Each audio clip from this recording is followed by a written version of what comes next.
श्री क्षेत्र आदमापूर येथे असलेल्या सद्गुरू बाळूमामा यांचे समाधीस्थान महाराष्ट्रासह गोवा, कर्नाटक आणि आंध्र प्रदेशातील भाविकांचं प्रमुख श्रद्धास्थान बनलं आहे.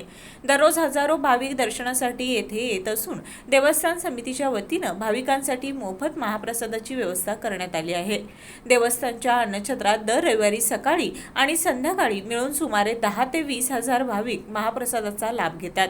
प्रत्येक अमावस्येला ही संख्या 50 ते 70 हजारांपर्यंत पोहोचते. तर दरवर्षी होणाऱ्या बाळूमामा भंडारा महोत्सवाच्या काळात 1 लाखाहून अधिक भाविक प्रसादाचा आस्वाद घेतात. या भव्य अन्नछत्र व्यवस्थेसाठी देवस्थानच्या स्वयंपाकघरात कर्मचारी, सेवेकरी आणि भाविक मोठ्या प्रमाणात श्रमदान करतात.